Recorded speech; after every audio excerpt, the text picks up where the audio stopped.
Good morning, my name is Frederick Duvenosh and today I will be speaking on the topic TPR.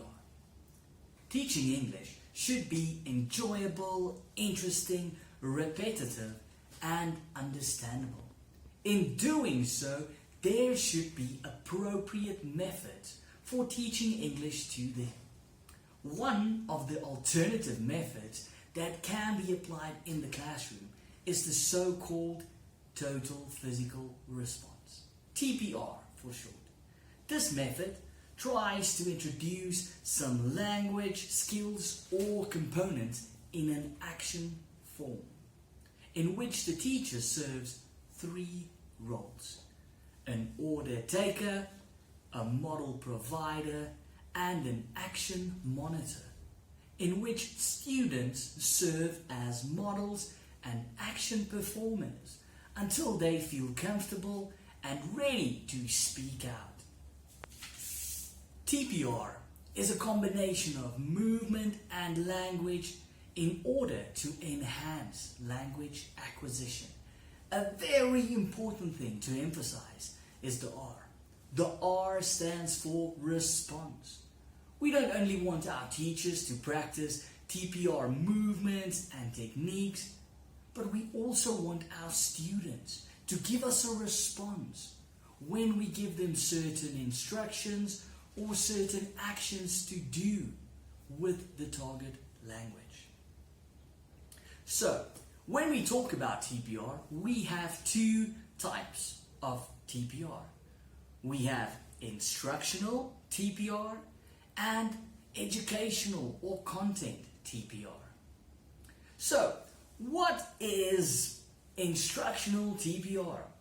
Well, let's pretend just for a sec you are my student. Okay? Okay.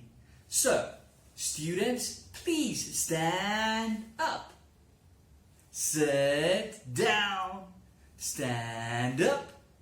Sit down. Stand up. No, I'm just joking. You can sit down. But you get the idea.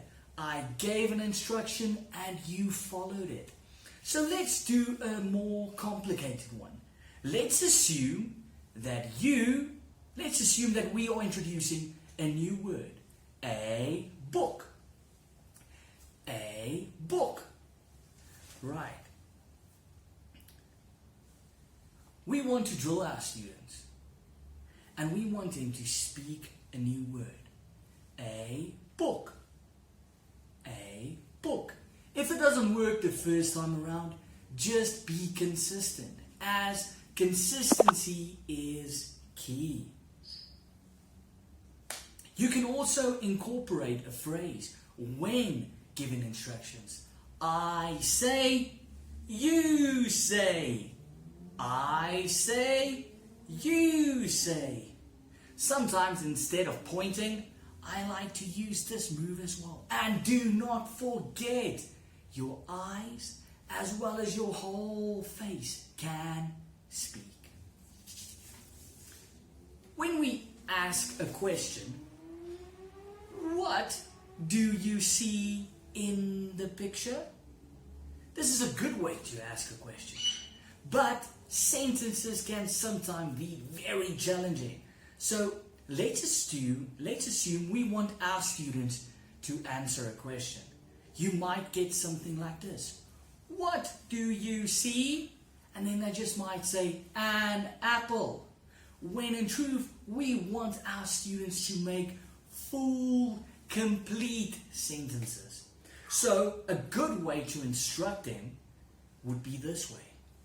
I see an apple. When doing this, students will realize that you want them to make full, complete sentences. And this is what we call instructional TPR. So, on the other hand, if we talk about educational TPR, this is when teachers use different actions so that we can incorporate imperatives or sentences. For example, I like to run. I sleep. or my favorite, I eat. A few things to remember when we talk about TPR. Act it out and speak slowly. Make it simple. Point. And remember to use your whole body.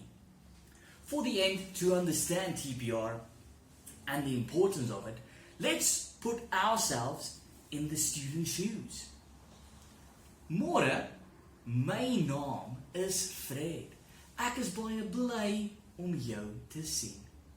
You did not understand anything that I said there, and that's okay. But by using and incorporating TPR in the instruction, you were able to put together the content. What I said was, morning, my name is Fred.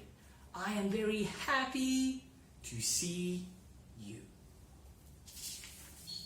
To conclude, when TPR is applied in the classroom, a teacher needs to provide a model.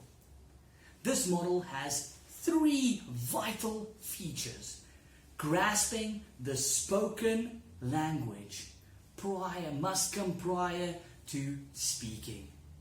Comprehension is developed through body movement. And the final one, the period of listening helps a learner to gain confidence so that they are willing and able to speak. The TPR method emphasizes 2 crucial elements: the use of movement as a memory enhancer and imperative. My name is Fred, and that's the topic, TPR.